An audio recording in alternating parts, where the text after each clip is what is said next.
Blessed Love. You are the healer, and this video today is going to talk about and teach you how to move to be happy, a 5,000-year-old solution to stress, and we're just going to talk about this. This is not fancy editing.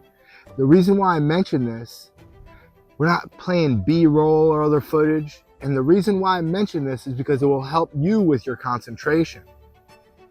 All of that information gives our attention too many places to go to, up high with emotion and low.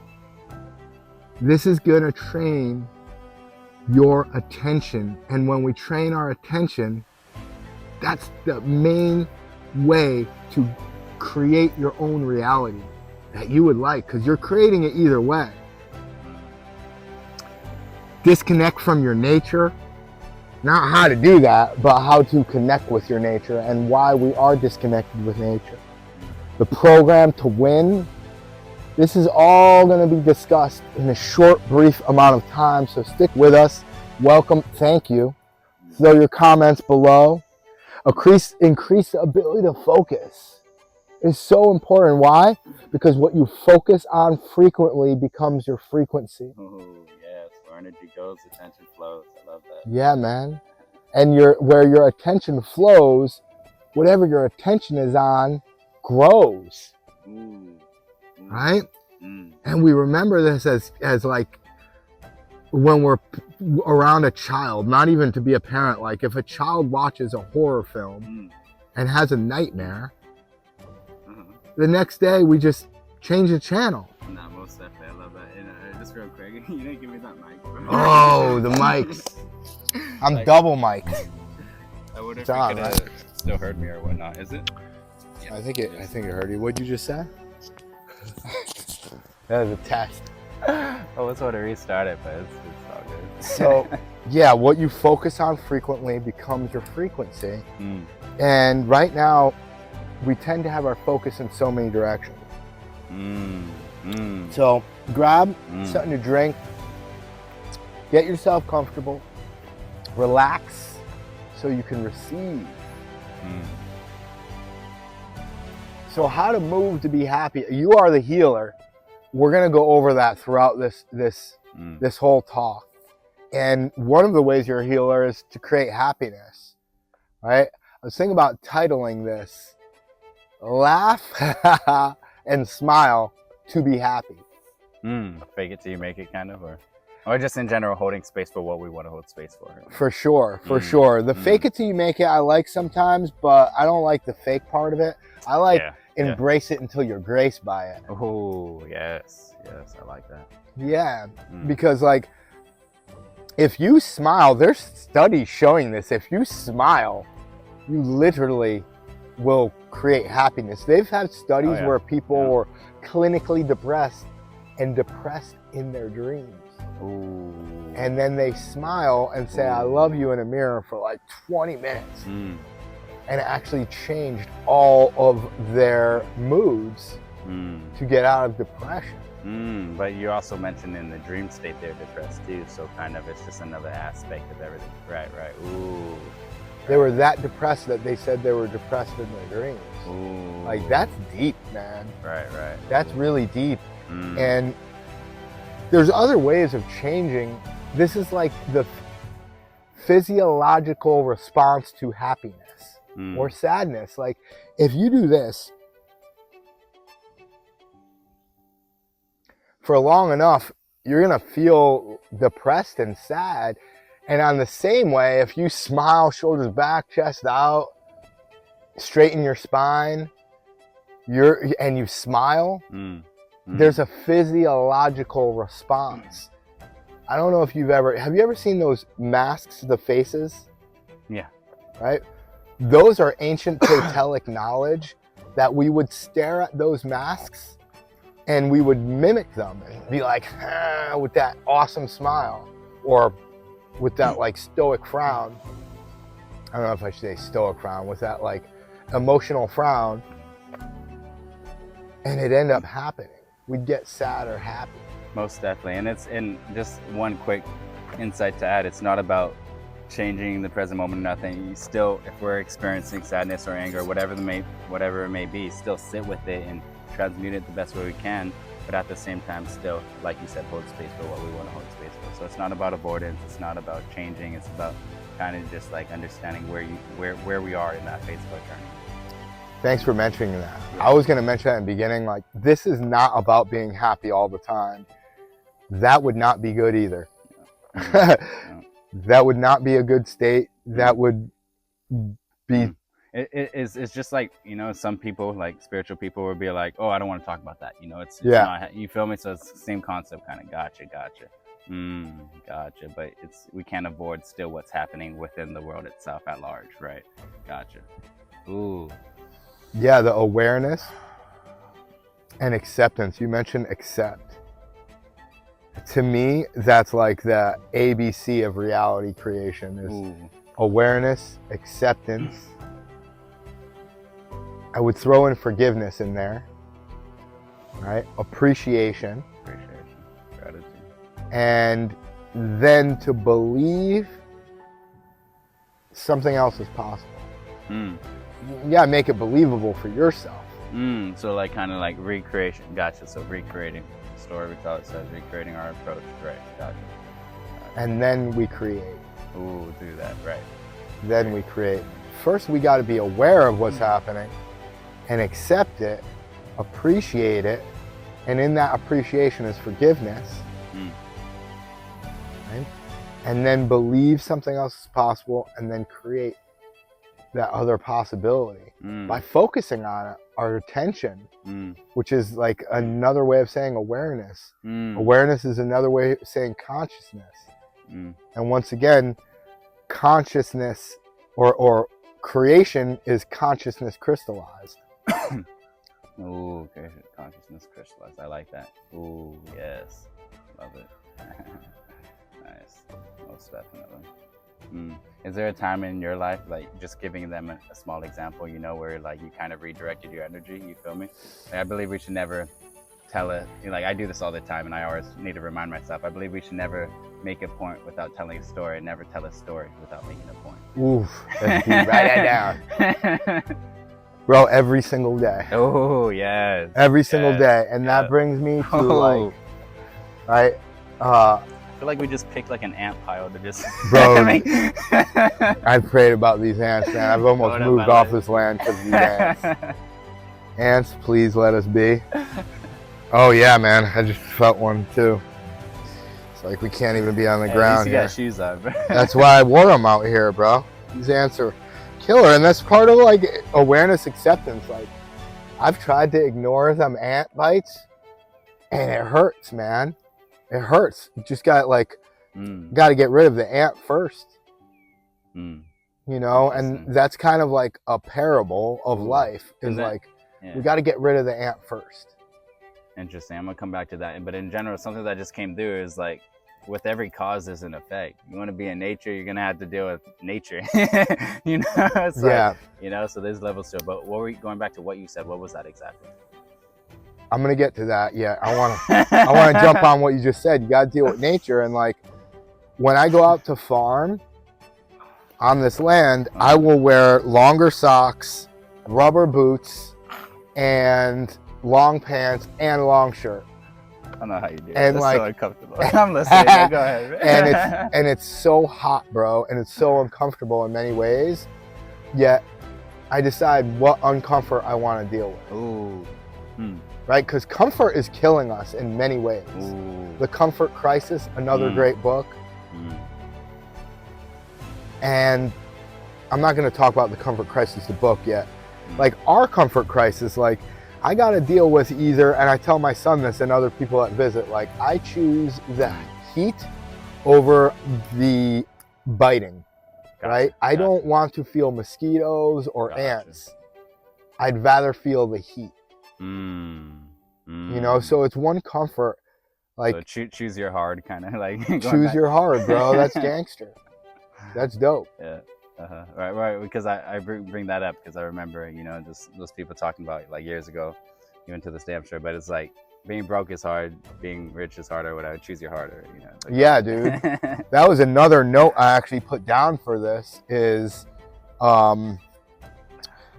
being,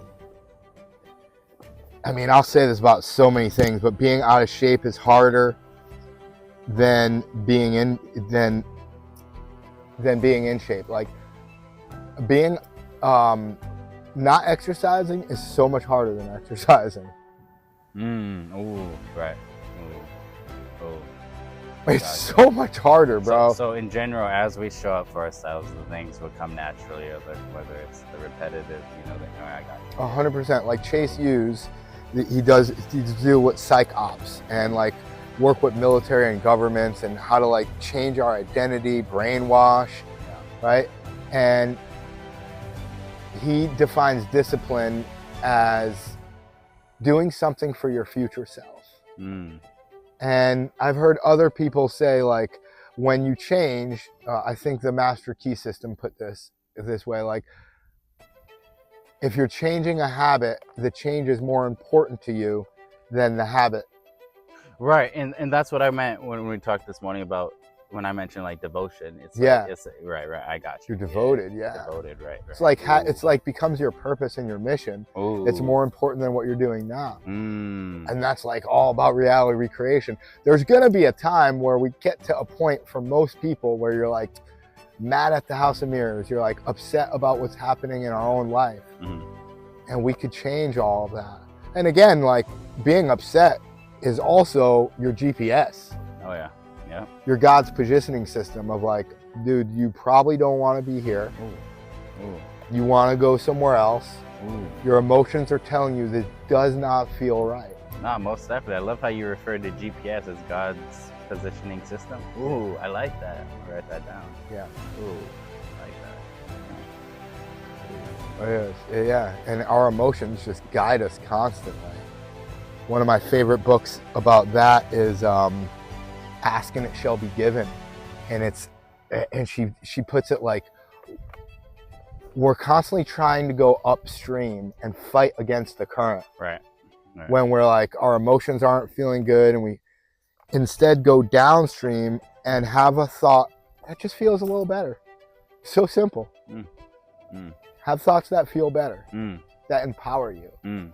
Don't give so much attention to the thoughts that are not empowering. And that brings us to the 5,000-year-old solution to stress, or way more, like beginning of creation.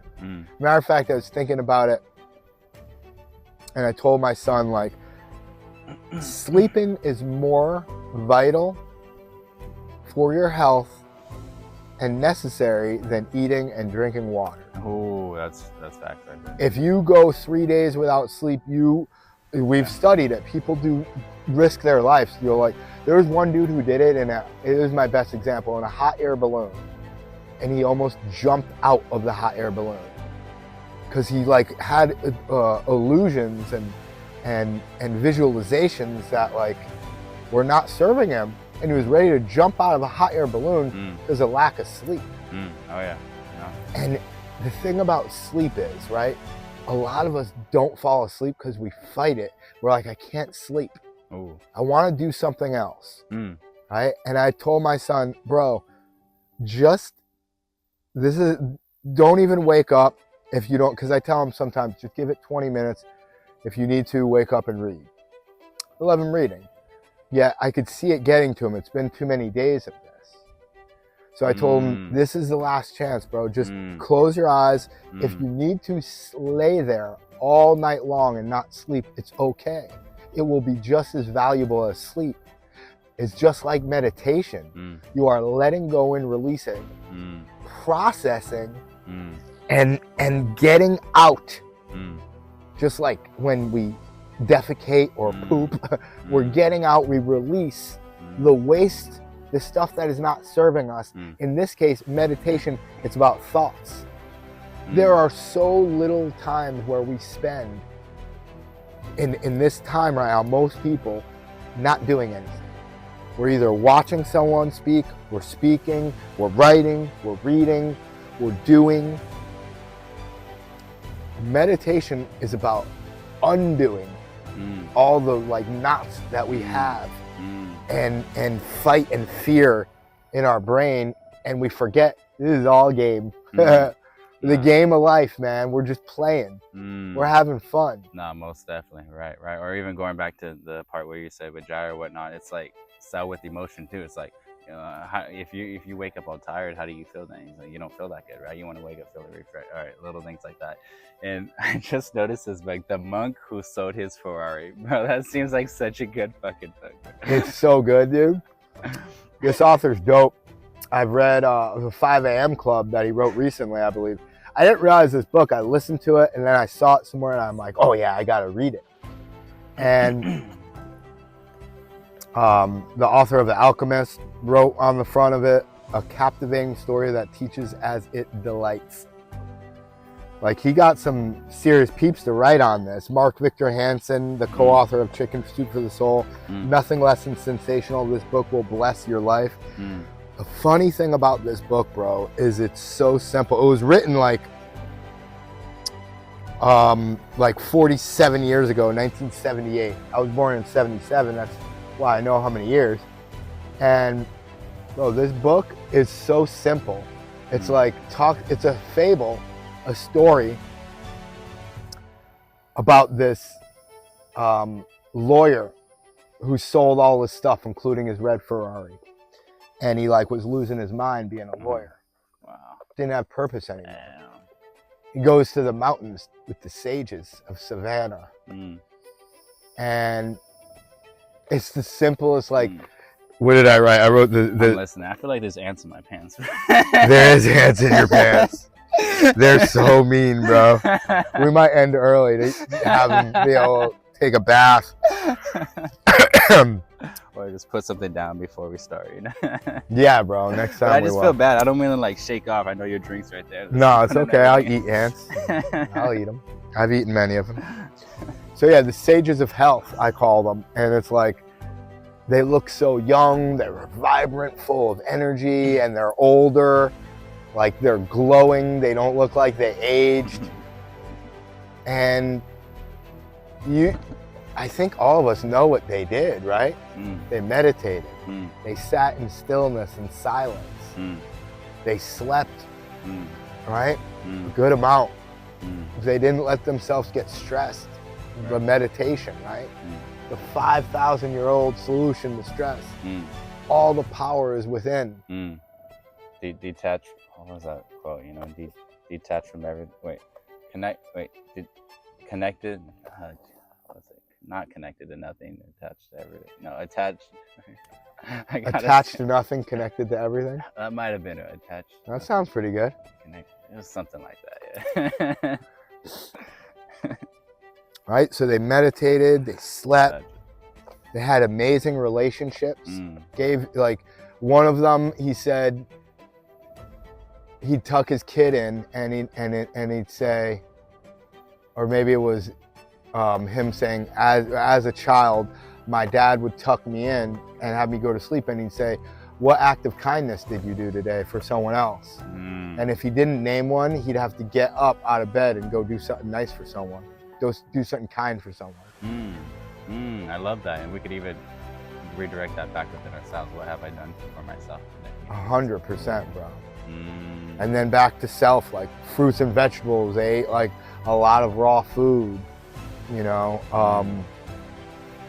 Such simple aspects, right? And then even nowadays, you know, we may not have everything available to us. Let's say if you want to eat healthy, but you don't have money or this and that, we can still live intentional. We could reprogram our food. It's our relationship to the substance that allows ourselves to redirect our relationship to ourselves ultimately, you know? Yeah, man. And information, bro. I could pick out like many foods that are on the ground, you know, that are edible.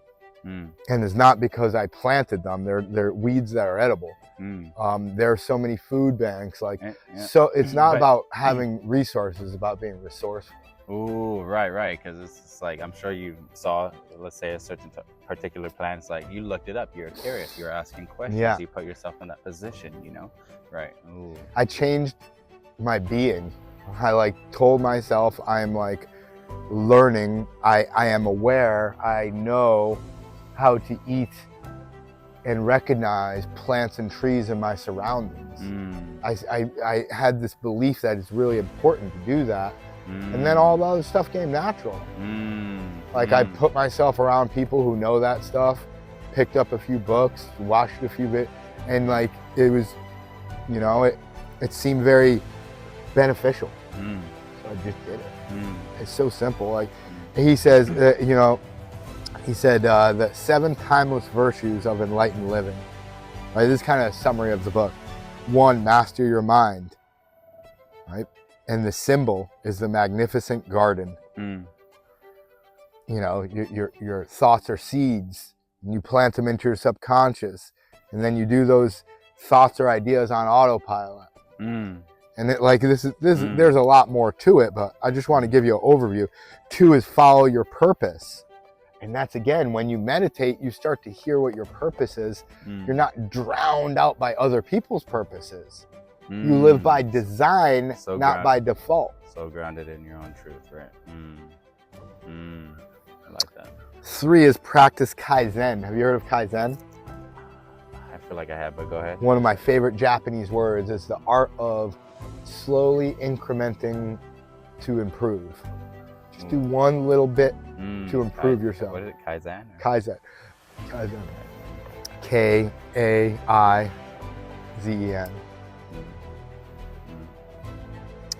Number 4 is live with discipline. Follow your purpose is the towering lighthouse is the symbol. Kaizen, the symbol is the sumo wrestler, which even after reading the book, I don't understand that much. I think I need to read it again, or I could benefit from reading again. And then number 4 is live with discipline. The pink wire cable is representative of that. And they mean that, like, discipline, right? We talked about that. And I love the way Chase put it too. After he said his definition of discipline is to do something for your future self. And then he said, when you look at someone like fit or smart, you're like, I wish I had that discipline to study those books or to lift those weights or to be active.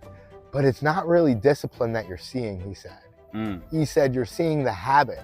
Discipline is just the beginning to create a habit. Once you create the habit, it's on autopilot. Isn't that like so relieving? You're like, I just need discipline for a few days, man. And they said that in the book. You need 21 days. Wow. I believe that's based on another great book called Psycho-Cybernetics. And he said the average person, it takes 21 to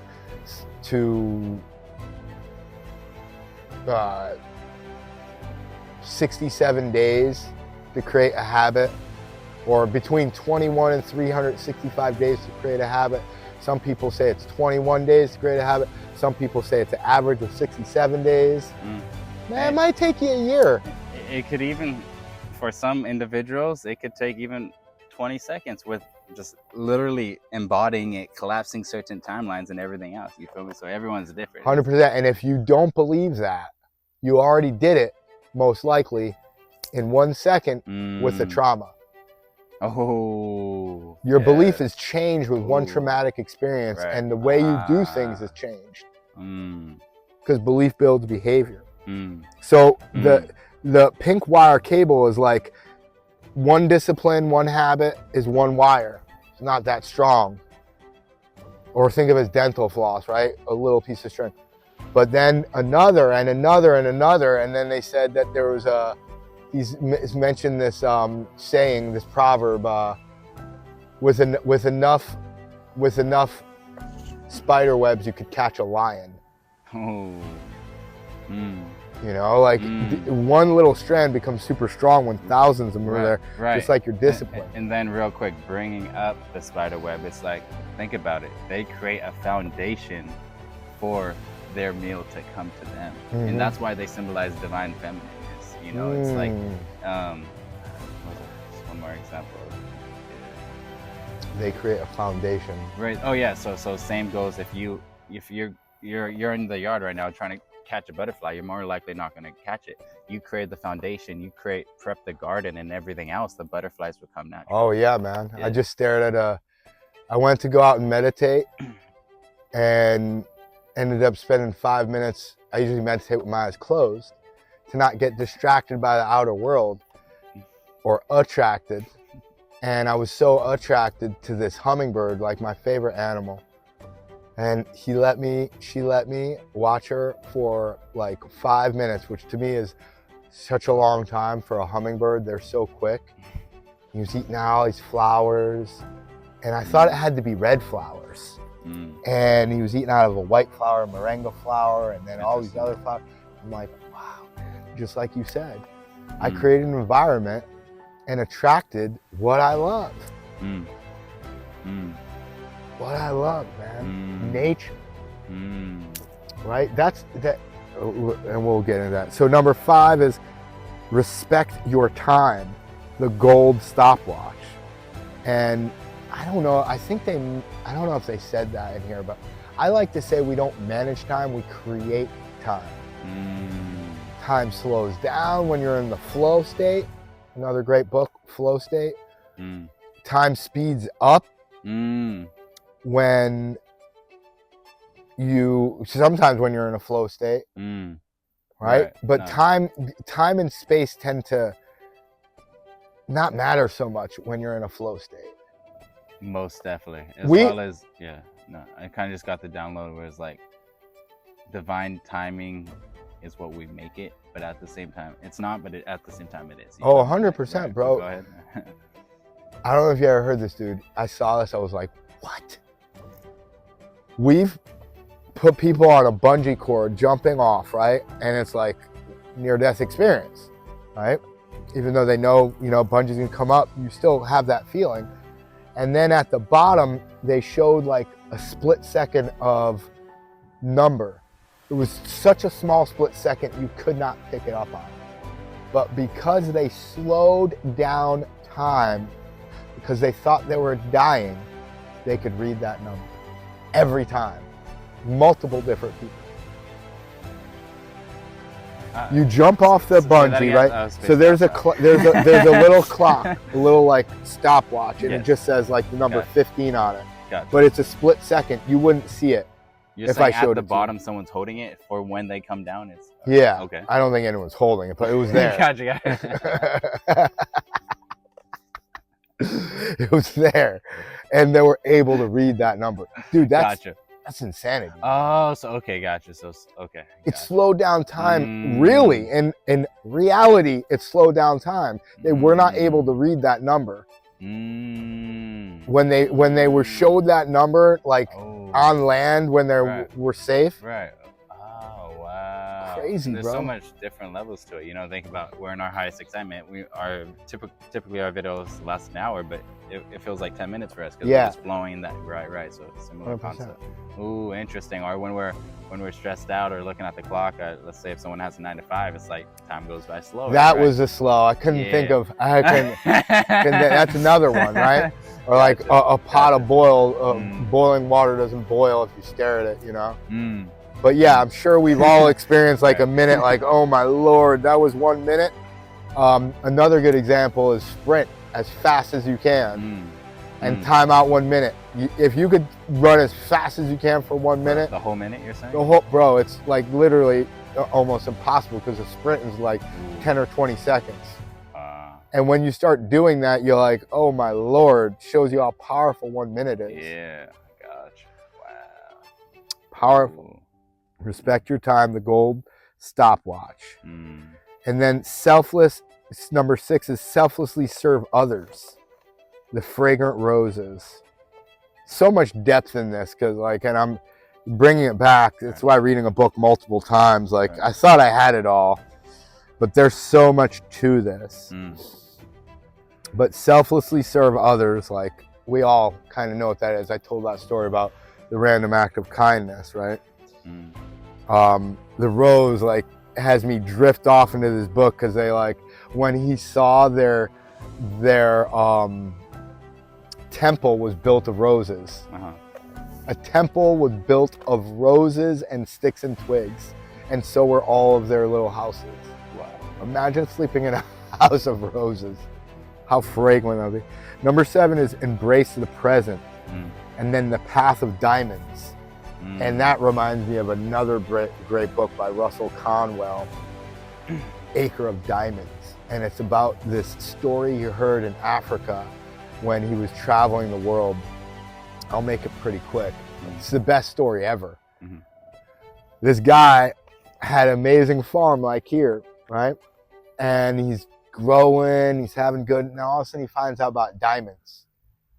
He's like, oh, I need to go get diamonds. I could buy 100 of these land. So he sells his farm and he goes all around the world in pursuit of diamonds to the point where he didn't find them and took his life.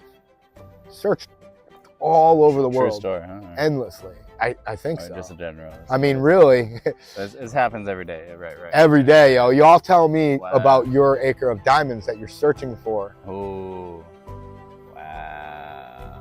Like, what are you searching for that's Mm. outside of yourself? Like we were talking about today, right? Ooh, Right. What are you searching for that's outside of yourself? Mm. And it's most likely inevitably going to happen. Mm. Some of us become alcoholics or so promiscuous that, you know,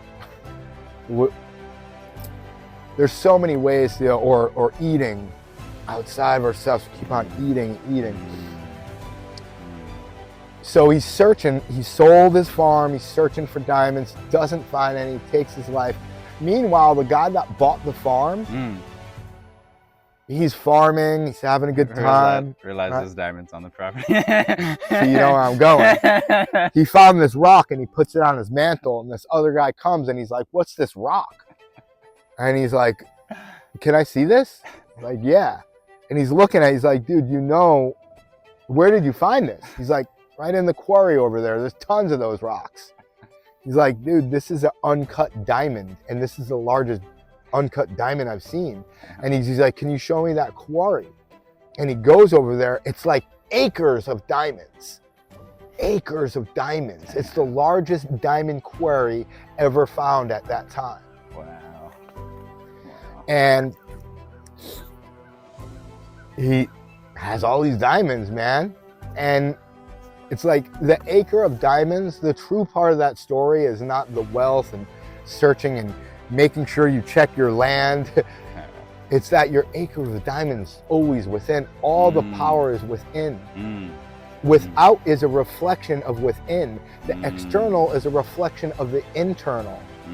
You can only bring peace to yourself. No one can make you angry or make you happy, including things, people, places, and situations. They cannot make anyone happy. We think we can, but successful people are successful because they're happy. They're not happy because they're successful. People win because they're happy. They don't get happy because they win. That's facts. Just like laugh and smile to be happy. You'll change your physiology and your focus, and then you change everything. Yeah, really powerful stuff. Most definitely. So the other, that was a nice sound. The other aspect of a 5,000-year-old solution to stress we were doing this morning is based on 5,000-year-old meridian points. It's called EFT, or emotional freedom techniques, tapping. And this is used by like some of the greatest tennis teams Really? in the Olympics. This is used by so many athletes. Also, I think of like visualization is used by so many athletes. But tapping is a release mechanism, right? You could tap anywhere throughout your body, but usually it's top of the head, over the eyes, under the nose, under the mouth, clavicle or chest, under the armpits, and then... I like how you added the Body affirmations to it as you're doing it. In general, I feel like for me, like, just like, watch like this Chinese doctor, whatever. Like for me, like more like harder ones would resonate with me. So finding what works for us, you know. But those ones were decent too, you know. 100%, man. You find what works for you. Could be slapping, tapping, even punching if your muscles can accept that. I consider that like a form of massage when I punch my muscles, because it relaxes them. It's like acupuncture, acupressure, which again is this tapping is based on those meridian points of acupuncture, and I was taught it to say, even though emotion that you may be experiencing, feel, not feel angry, even though I feel angry, even though I may scream, even though I feel upset, I love and accept myself. I love and accept myself. And I forgive myself. And then one that you kind of paused on. Yeah. We're doing a meditation. I'm saying these affirmations. I asked him if it's okay if I guide. He's like, yeah. And he's saying all of them. And then I say, I forgive myself for everything, every time. He says it no problem. Then I say, I forgive everyone for everything, every time. He's like, oh, yeah, it's not that person, no. I still said it, but it took me a while to, and then that's how we realize where our triggers are, or where our, it's fascinating. Yeah. Yeah, man. I learned that from Herbert Shelton, who was writing nutrition books, The Pristine Life. And in the smack dab in the middle, he says, forgive everyone for everything, every time. I was like, oh my Lord, let me say that 100 times over every day. Because, man, it's funny. We think anger is going to hurt another person, and it really just hurts ourselves. Anger don't hurt anyone but you. That other person can't feel you being angry at them. So that's a 5,000-year-old solution to stress. Meditation to look within, tapping. There's so many more. Self-talk, visualization. Yeah, like you said, we talked about earlier, dancing, releasing, shaking off like animals do, just little things, right? Most definitely. Yeah, I just learned that one. There's 2 different names for it, neurological tremors, and write in the comments if you know it. It's like trauma release therapy or something. And you're just like on the ground, you're like shake out. Almost every animal supposedly does this, right? And we're just suppressing it. Right. I just heard that yesterday. Oh my Lord, you guys are wild. Those ants, man, they ain't playing. They ain't playing. This is starting to not be so comfortable to sit like this. But that's way less comfortable. Disconnect from your nature, man. What does that mean? Well, right here, these ants, man, they bother us so much. I've ran inside sometimes. Yet I find that without like an hour of outsideness, activity also, but without connecting with nature every day, it's like, so yeah, just get freed up, bro. It's so challenging to not embrace nature because it's literally disconnecting from ourself. We are nature. We are natural. And one of my favorite comments is a city is as natural as a beehive. So, like, the true nature is inside of yourself. Like, you could literally be inside all the time. Belief and conviction is where it's at. You could overpower anything, yet I don't know how many of us have that power. Like, being outside is so essential. And there are no, like, I know we call them indoor animals. Like, I have an indoor cat. It ain't really an indoor cat.